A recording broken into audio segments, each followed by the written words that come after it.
નમસ્કાર મિત્રો, માધ્યનંદન એજ્યુકેશનમાં ફરી આપનું સ્વાગત છે. મિત્રો, હવે આપણે આલેખની રીત જોઈ લીધી, બરોબર.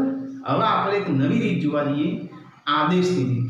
ઓકે, હવે આદેશની રીતમાં કેવું હોય એની આપણે વાત કરીએ. આદેશ એટલે ઓર્ડર, મતલબ બે સમીકરણો આપેલા હોય એમાંથી આપણે એવો આદેશ લેવાનો કે ચાહે પહેલા સમીકરણમાંથી તમે x ના કરતા બનાવો તો x બરાબર સમથિંગ સમથિંગ, તો x ના કરતા બનાવ્યો હોય પહેલા સમીકરણમાંથી તો એની કિંમત તમારા સમીકરણ 2 માં જો x આવતું હોય તો આ એકમ મૂકી દેવાનું.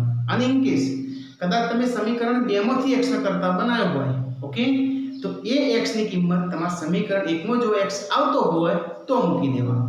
કદાચ હું બોલ્યો એ ખબર ના પડી હોય તો આપણે પ્રેક્ટિકલી જોઈએ, ગણી જોઈએ આદેશની રીત. ઓકે, એટલે આદેશ લેવાનો આ બીજા નંબરની રીત. આ બધી પૈચિક રીતો કહેવાય. પેલી આલેખની રીત છે, હવે આદેશની રીત. બરાબર, એકદમ સિમ્પલ છે, આવડે એવી છે અને મજા આવે એવી રીત છે. તો આદેશની રીતનો પહેલો દાખલો સ્વાધ્યાય 3.3 એનો પહેલો રકમ આવો છે. નીચેના દ્વિચલ સુરેખ સમીકરણ યુગ્મનો ઉકેલ આદેશની રીતે મેળવો. અને સમીકરણ આપ્યું છે પહેલા નંબરનો x + y = 14, x + y = 14 અને x - y = 4. x - y = 4. Okay, આ એની રકમ. હવે પહેલો દાખલો એટલે ધ્યાનથી જોજો. આદેશ ઉપર શું કરવાનું?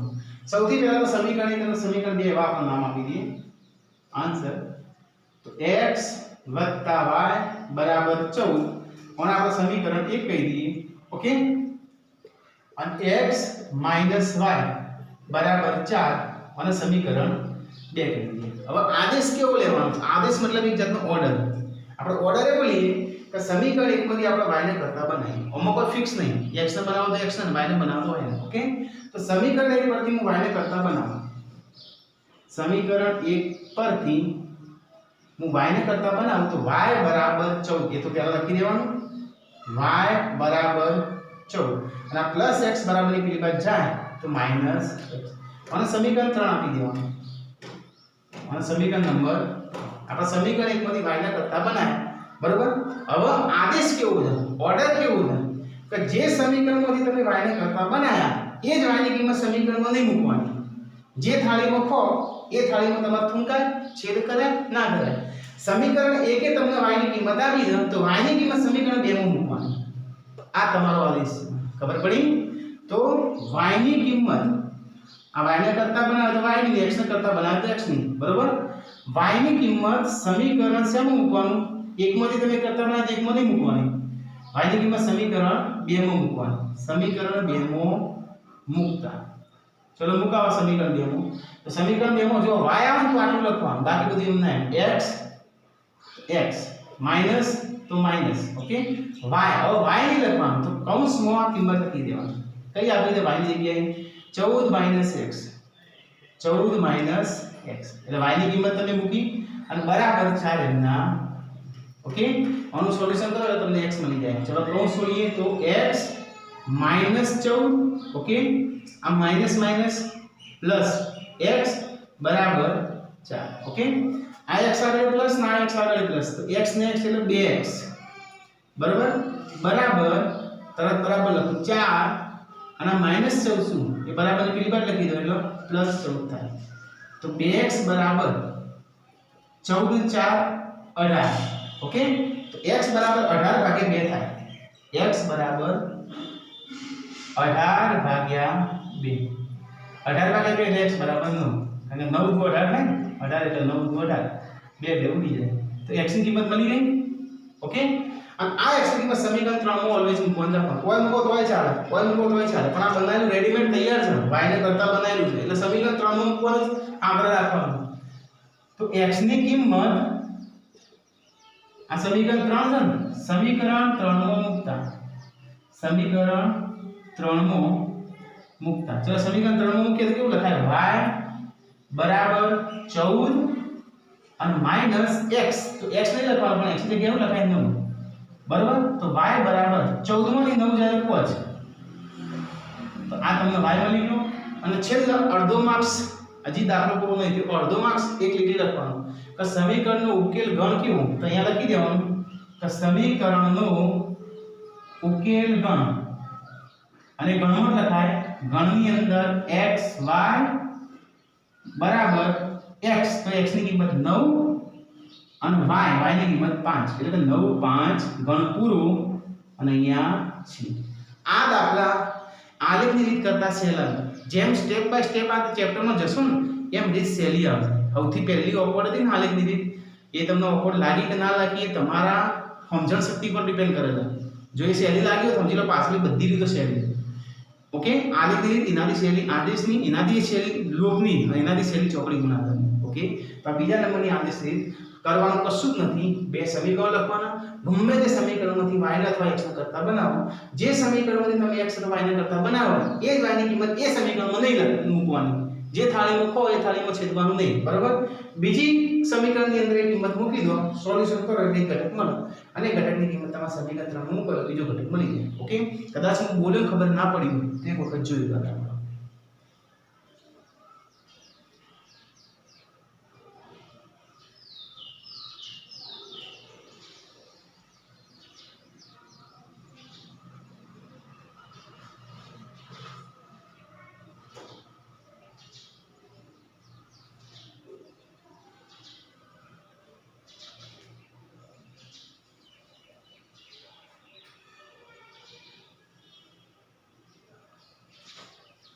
ચલો જોઈ લીધો. અને હજી ખબર ના પડી તો આપણે બીજો દાખલો પણ ગણીએ. આજે આ જ રીતે દાખલા ગણવાના છે આદેશનો, આજે અને કાલે. ચલો ગમે તે હા, x y ગમે તે. બીજા દાખલામાં ચલાલો દાખલો s - t = 3. બીજા નંબરનો દાખલો s - t = 3 અને બીજી રકમમાં આપી દો s ભાગ્યા 3 પ્લસ t ભાગ્યા 2 બરાબર 6. ઓકે, આવો એક આલેખની રીતમાં દાખલો હતો, બરાબર. અને બે ત્રણ વિદ્યાર્થીઓ મને પૂછ્યું હતું આમાં શું કરવાનું. તો હવે આ દાખલામાં જોઈ લે તો કેવી રીતના લખાય. ચલો આન્સર, તો પહેલા તો s - t = 3 એને સમીકરણ 1 આપી દઉં અને સમીકરણ 2 નહીં આપવાનું. આ પ્રમાણિત સ્વરૂપમાં નથી, અપૂર્ણાંક જેવું છે. તો સૌથી પહેલા તો 3 નો 2 નો લસા લેવાનો. કેટલો થાય? 6. 3 × 2 6 લસા થાય. એમાં બગડો અહીંયા ગુણવાનો અને તગડો અહીંયા ગુણવાનો, એટલે 2s એવું થાય. 2s પ્લસ તગડો અહીંયા ગુણે એટલે 3t. ઓકે, અને બરાબર પેલી બાજુના 6 અહીંયા અને આ 6 શું કે બરાબરની પેલી બાજુ અહીંયા ગુણી જાય એટલે સમીકરણ કેવું બને? 2s પ્લસ 3t બરાબર 6 × 6 એટલે 36. સમીકરણ 2 માં નાખવાનું. થઈ ગયું સીધું પ્રમાણિત સ્વરૂપનું. ઓકે, ખ્યાલ આવી ગયો. કદાચ પહેલા ખબર ના પડી આલેખનું તો આ પ્રમાણે કોઈ બી અપૂર્ણાંક સમીકરણ હોય તો એ રીતના પ્રમાણિત સ્વરૂપમાં લખી દેવાનું. હવે આપણા રીત કઈ છે આદેશની, તો સ્ટેપ બાય સ્ટેપ સમીકરણ એકમાંથી ગમે તે એકના કરતા બનાવો અને ની કિંમત સમીકરણ 2 માં મૂકી દો. ઓકે, તો સમીકરણ 1 પરથી ધ્યાન આપજો. સમીકરણ 1 પરથી હું s ના કરતા બનાવું. કોણ? s ના. તો s બરાબર શું લખાય? તો 3 અને t માઈનસ છે. t આગળ માઈનસ બરાબર ની કેટલી બાદ લઈ જાઓ એટલે પ્લસ t થાય. એટલે s ની કિંમત આવી 3 + t અને સમીકરણ 3 થઈ ગયું. ઓકે, હવે જે સમીકરણમાં તમે s ના કરતા બનાયા એ જ સમીકરણમાં s ની કિંમત મુકાય તો ના મુકાય. તો આ સમીકરણમાં જો s આવતો હોય તો આ કિંમત મૂકી દો. તો s ની કિંમત સમીકરણ 2 માં મૂકતા. સમીકરણ 2 માં મૂકતા. તો સમીકરણ 2 એમાં 2 પછી s લખ્યો ને એટલે કિંમત હંમેશા કૌંસમાં મૂકવાની. s ની કિંમત જે હોય 3 + t આવી છે.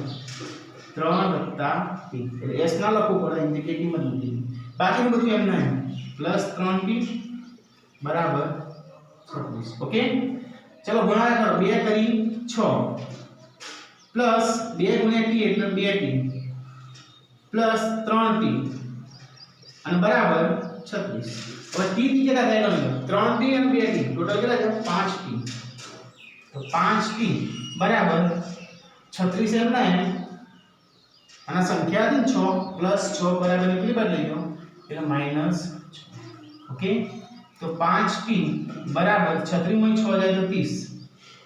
તો t બરાબર 30 અને આ 5 ગુણાકાર માં સાઈડ આવતો ભાગાકાર 30 ભાગ્યા 5 એટલે 30 એટલે 6 पंचू 30 માં 5 ઉડી જાય તો t બરાબર 6 તેની કિંમત આવી અને આ તેની કિંમત સમીકરણ 3 માં ડાયરેક્ટ મૂકી દેવાનું રેડીમેડ હોય એમ જ મૂકી દેવાનું અહીંયા હું લખી દઉં t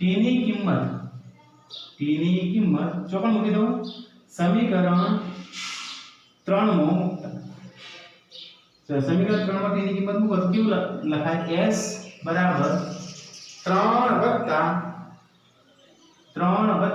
t આવે t નહીં લખવાનું જગ્યાએ એવું લખાય 6 3 વત્તા 6 એટલે s બરાબર 6 3 9 ઓકે તો s અને t બંને મળી ગયા હવે ઉકેલ ગણ લખવાનો છેલ્લા અડધો માર્ક્સ લેવો હોય તો સમીકરણ યુગ્મનો ઉકેલ ગણ ગણની અંદર જો xy ચલો તો xy લખવાનું st ચલો તો st બરાબર s ની કિંમત 9 અને t ની કિંમત 6 9 6 ગણ પૂરું છે ઓકે કદાચ પહેલા દાખલામાં ખબર ના પડી હોય તો આ બીજો દાખલો જુઓ ઓમાં ખબર ના પડે તો ના પછી ત્રીજો ગણ એમાં ધ્યાન આપો ઓકે આજના આજ રીતે આવડી જવી જુઓ આદેશની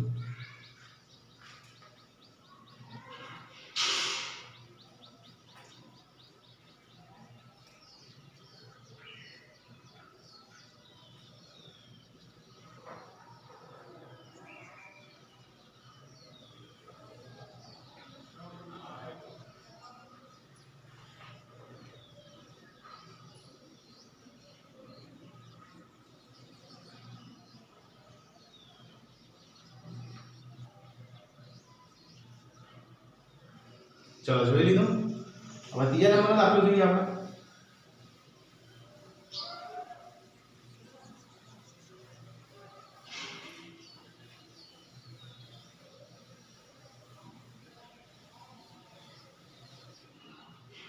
ચલો ત્રીજા નંબરની રકમ એવી આપી છે ધ્યાન આપજો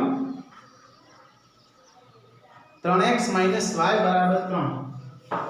3 3x y बराबर 3 ओके અને બીજું સમીકરણ આપેલું 9x 3y બરાબર 9 9x 3y બરાબર 9 9x 3y બરાબર 9 ઓકે ચલો જો તો આનો આન્સર લખીએ આપણે તો સૌથી પહેલા સમીકરણ એક અને બે પ્રમાણિત સ્વરૂપમાં આપેલા છે બધા એટલે 3x y બરાબર 3 સમીકરણ 1 અને બીજું 9x 3y बराबर 9 समीकरण 2 ओके नियम जे હતો એ પ્રમાણે સમીકરણ 1 અથવા 2 માંથી y ને કરતા અથવા x ને કરતા બનાવો ચલો આપણે y ને કરતા બનાવીએ છીએ તો અહીંયાથી y ને કરતા બનાવી દઈએ એટલે સમીકરણ 1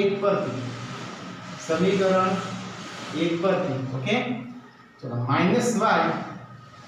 बराबर 3 અને પ્લસ 3x ની બચ જાય તો -3x ओके આપણે y ને કરતા બનાવવાનું -y ને નહીં तो चिन्ह बदली दिए तो केवू लखाय -y નું +y बराबर +3 तो -3 અને -3x तो +3x हमने समीकरण 3 આપી દીધી ओके આપણું સમીકરણ નંબર 3 હવે જે સમીકરણમાંથી y ને કરતા બનાવ્યો એ સમીકરણમાં y ની કિંમત મૂકવાની નહીં ઓકે તો સમીકરણ 2 ની અંદર આ y ની કિંમત આપણે મૂકી દઈએ તો y ની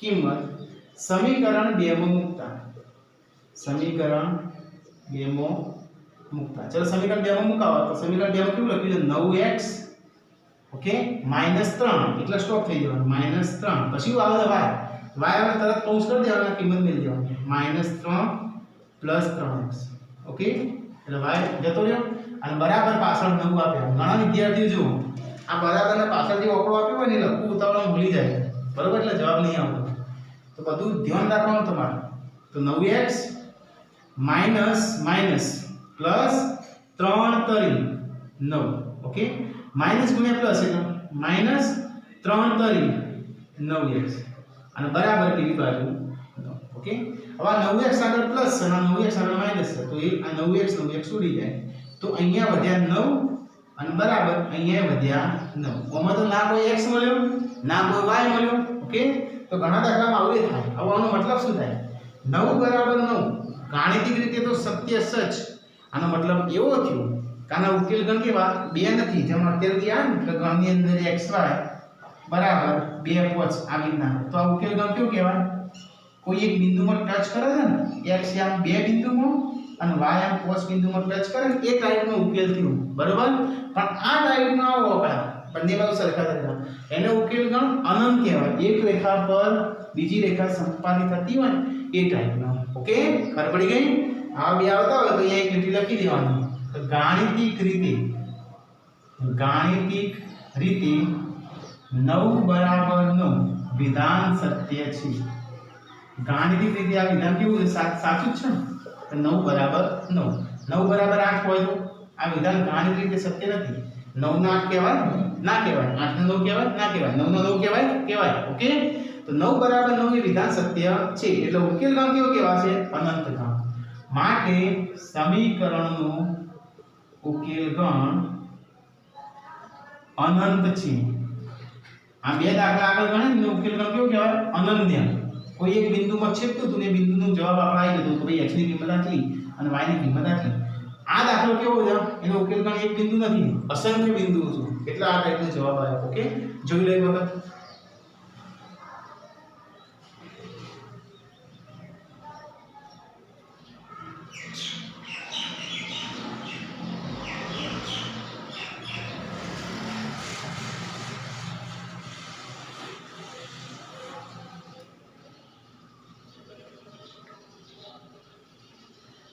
ચલો જોઈ લીધું. એના પછી ચોથા નંબરનો દાખલો. જો જે ખબર ના પડી હોય તો હજી ધ્યાન આપજો, પણ રીત આદેશની આવડી જ જોઈએ. ઓકે, કોઈ પણ સંજોગોમાં જેટલું પણ ગણિત ચાલે ને એમાં તમે ધ્યાન આપો એટલે લગભગ આવડી જ જાય. ધ્યાન આવો તો તમે ધ્યાનથી વિડીયો જોતા હોય અને એની સાથે સાથે વર્ક કરતા હોય, વિડીયો જોતા હોય, સ્ટોપ કરીને તમે ચોપડાની અંદર લખતા હોય તો 99.9% આવડી જાય. પણ ખાલી એમ સોફા પર બેસીને ઇયરફોન લગાવીને દૂર રાખીને થોડી વાર જોઈએ અને થોડી વાર ડાબરો મારીએ, થોડી વાર જોઈએ, પેલા નોર્મલી બધા વિડીયો જોઈએ ને આપણે મનોરંજનના, એવી રીતના જોશો તો નહીં આવડે. ખ્યાલ? ટાઈમ પાસ માટે વિડીયો જોતા હશો તો નહીં આવડે, 110% નહીં આવડે. બરોબર? અને જો એક જ ધ્યાનથી જોશો વર્ક કરશો ને તોય નહીં આવડે તો હું શીખવાડવા બેઠું. આટલું કર્યા પછી જો એ નહીં આવડે ને તો પણ હું શીખવાડવા બેઠું. ઓકે, એક વખત એવો ટ્રાય કરો. આ રીતે માઇન્ડ જે છે જેમ સિરિયલ જોવા બેહો છો તમે તો તમારું ધ્યાન કેવું એકત્ર હોય. કોઈ મેચ ચાલતી હોય તો એ વખત ધ્યાન કેવું એકત્ર હોય. એવી રીતના ભણવામાં પણ બેહ્યા હોય ને તો બધું ધ્યાન તમારું એકત્ર હોવું જોઈએ. એવું કરશો તો 110% આવડે. દુનિયાની કોઈ તાકાત નહીં ના આવડે, આવડી જ જાય. ધ્યાન પહેલાં ભેગું કરો અને પછી ભણવા કરો. ઓકે, છેલ્લો દાખલો જોઈએ આજનો 0.2x. ધ્યાન આપજો અહીંયા ચોથા નંબરનો દાખલો. 0.2x plus 0.3y plus 0.3y બરાબર 1.3 બરાબર 1.3. અને બીજું સમીકરણ આપેલું છે 0.4x પ્લસ 0.5y બરાબર 2.3. હવે આ પ્રમાણિત સ્વરૂપમાં ના કહેવાય, પોઈન્ટમાં એટલે પ્રમાણિત સ્વરૂપમાં કહેવાશે નહીં. એટલે સમીકરણ જે હાલ ના અપાય એના પોઈન્ટ હટાવી ના અપાય.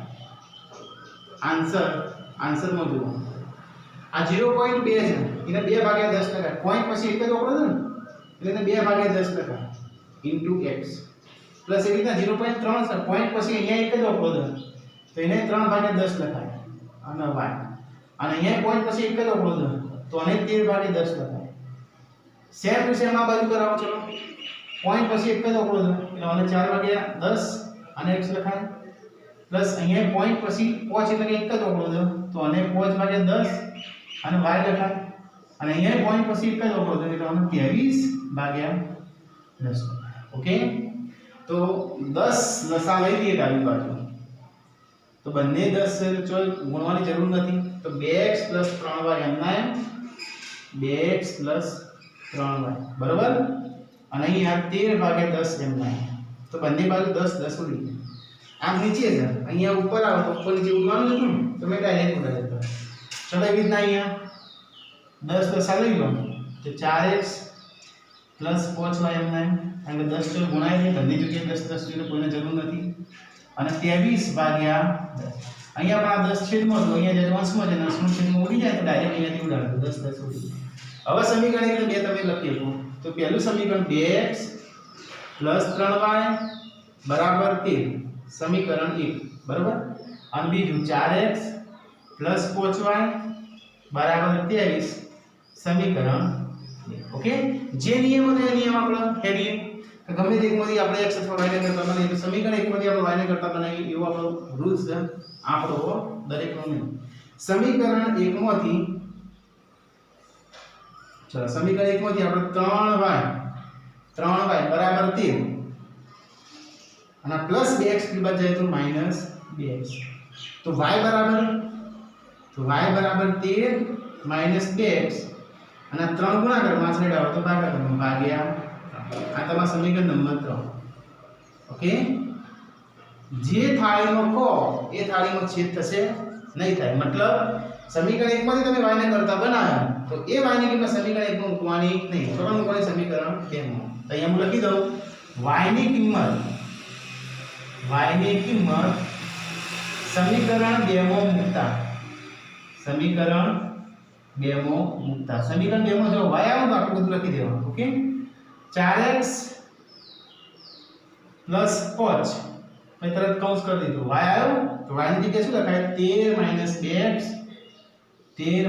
2x અને ભાગ્યા કેટલા 3 ભાગ્યા 3. આ તમે y ની જગ્યાએ લો અને બરાબર 23 એમના એમ તો બરાબર 23. રાઈટ.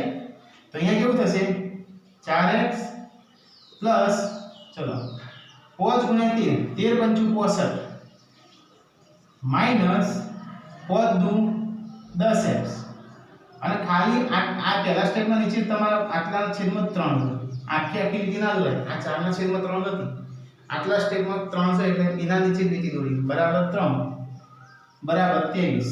ઓકે, હવે આખાના નીચે લીટી હોય તો તમે આ 3 ની કિંમત લઈ જજો, બાકી લઈ જજો પણ ડાયરેક્ટ 3 ની કિંમત. અહીંયા પણ ઘણા વિદ્યાર્થીઓ ભૂલ કરતા આપણે 3 આવી નીચે તો ડાયરેક્ટ કિંમત લઈ જશે. નહીં થાય, હાલ નહીં થાય. આખાના છેદમાં 3 હોય લસા કહેવાય, પછી 3 કિંમત જાય. હવે આખાના છેદમાં આ બીજા સ્ટેપના નીચે 3 તો 3 લસા લેવો પડે. તો 3 લસા લઈને આપણે અહીંયા હું લખું સ્ટેપ 3 લસા લઈ લઉં તો અહીંયા 3 નથી જુઓ તો 3 પહેલા અહીંયા ગુણવા પડી 3 ચોક 12x. ઓકે, 3 ચોક 12x 3 × 4 એટલે 12x પ્લસ 65 નીચે 3 છે એટલે 65 એમના એમ અને માઈનસ 10 ના નીચે પણ 3 છે એટલે 10x એમના એમ અને બરાબર 23. ઓકે, હવે અહીંયા x નું કેવું થાય જો 12x ના આગળ પ્લસ અને 10x ના આગળ માઈનસ અલગ અલગ ચિહ્નો એટલે 12x માંથી 10x જાય તો 2x બાકી રહે. કેટલા બાકી રહે 2x પ્લસ 65 એમના એમ બરાબર અને ઇઝ ઇક્વલ ટુ હવે આ 3 પેલી બાજુ ગુણાકારમાં લઈ લો વધો નહીં તો 23 × 3 એટલે 3 × 9 3 × 6 6 9 કમ્પ્લીટ. તો 2x બરાબર 6 9 અને આ 65 પેલી બાજુ જાય તો માઈનસ 6 5. 69 માંથી 65 બાદ કરો તો 2x બરાબર 69 માં 65 જાય તો 4. ઓકે, x બરાબર કેટલા તો 4/2 એટલે 2 ડાયરેક્ટ લખી દો. હવે તો આપણે 4/2 એટલે x ની કિંમત મળી ગઈ અને આ x ની કિંમત તમારા સમીકરણ 3 માં મૂકી દેવાનું, રેડીમેડ સમીકરણમાં મૂકી દેવાનું. તો x ની કિંમત સમીકરણ 3 માં મૂકતા સમીકરણ 3 માં મૂકતા. ઓકે, તો સમીકરણ 3 માં કેવું છે y બરાબર 13 - 2 અને પછી આવે x તો x ની જગ્યાએ લખી દેવાનું કેટલા 2. હંમેશા કિંમત કૌંસમાં લખવાનું આગળ રાખવાનું એટલે ભૂલ ના પડે અને ભાગ્યા 3. ઓકે, તો 13 - 2 દુ 4 અને ભાગ્યા 3. 13 માંથી 4 જાય તો 9 ભાગ્યા 3 બરોબર 9 ભાગ્યા 13 9 એટલે 3 કરી 9 એટલે 3 ઉડી જાય એટલે y ની કિંમત આવી ગઈ 3 અને છેલ્લે અડધો માર્ક્સ લેવો હોય તો શું લખાય અહીંયા સમીકરણનો ઉકેલ ગણની અંદર xy બરાબર પહેલા x ની કિંમત લખવાની 2 અને પછી y ની લખવાની 3 2 3 ગણ પૂરું છે. ઓકે, તો આ ત્રીજો અને ચોથો દાખલો આપણે ગણ્યો. ઓકે, એકાદો દાખલો આપો આવો ગણવા માટે આપો ના આપો ચલો આજે નહીં આપતો બરોબર. અને જો કોઈ વિદ્યાર્થીને એડવાન્સમાં ગણીને બતાવવું હોય તો પોચમું છઠ્ઠો પડ્યું અથવા ઉદાહરણનું છું આપતો નહીં, હું સ્વેચ્છાએ નહીં આપતો, તમે જાતે ગણો તો ઠીક છે બરાબર, નહીં ગણો તો વધુ આવશે નહીં. ઓકે, જેને પણ કદાચ આ રીતના બીજા અન્ય દાખલા ગણવા તો ઉદાહરણમાં અને એના પછી પાંચમું છઠ્ઠું આપેલું છે બરાબર. પાંચમું છઠ્ઠું જે કાલ ગણાવે પણ આજે કોઈને ઈચ્છાથી ગણવું હોય તો નકર નહીં. જોઈ લેજો તો